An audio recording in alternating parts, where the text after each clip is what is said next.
Indian troops prepared for a long and harsh winter in eastern Ladakh, where temperatures fall as low as -12 degrees Celsius in December. 2020 has seen the heaviest deployment at the Indo-China border since the 1962 war. Objecting to ramped-up construction of roads and bridges by India on its side of the line of actual control, China began increasing troop presence at the LAC. This began in April, and in early May there were two violent face-offs, one at Pangong So in Ladakh and one at Nakula, Sikkim. The Chinese were making territorial claims more aggressively than ever before. They entered Indian territory in Galwan and Pangong So and had come close to Indian positions in other areas along the border. On 15th June, Colonel Santosh Babu and his men from 16 Bihar, who had gone to ask the Chinese to remove a post from the Indian territory in Galwan, were violently attacked by Chinese soldiers, armed with nail-studded iron rods.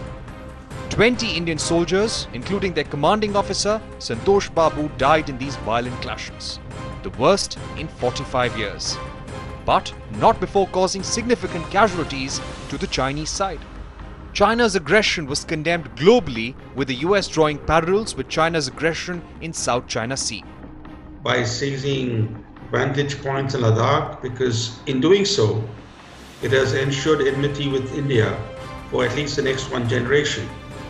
It has also ensured that the relationship with India, far from being repaired, will be under strain, and that the Chinese access to the Indian market is going to be on the decline.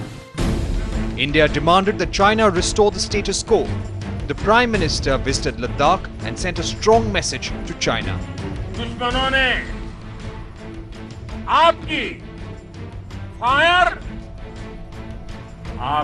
Fire हुई देखी है और आपकी fury भी। विस्तारवाद का युग समाप्त हो चुका है। ये युग विकासवाद का है। The border tensions also led to a reset in economic ties, with calls for boycott of Chinese goods. India has banned more than 250 Chinese apps and has put curbs on Chinese investments. Despite talks between foreign ministers, diplomats and military commanders, there is no let-up in tensions on the ground. Between 28th August and 7th September, Chinese troops attempted to capture Indian positions in South Pangong, even firing shots at Indian soldiers. But they were pushed back by Indian special forces.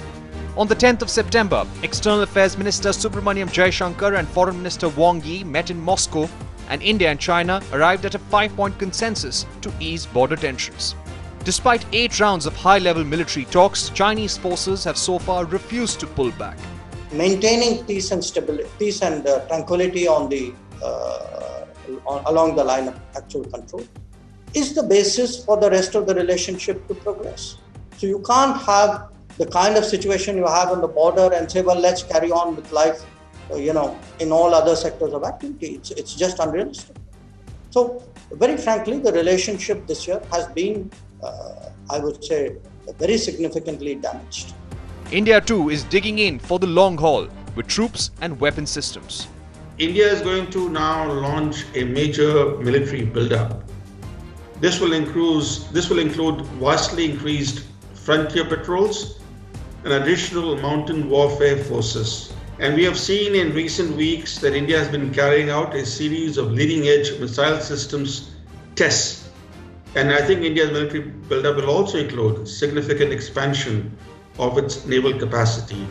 Today, China has deployed thousands of troops along Indian positions in eastern Ladakh. Getting China to pull back is a massive military and diplomatic challenge for India. But the incidents of 2020 are bound to have a historical impact on economic and political relations between India and China. In New Delhi, Parikshit Luthra.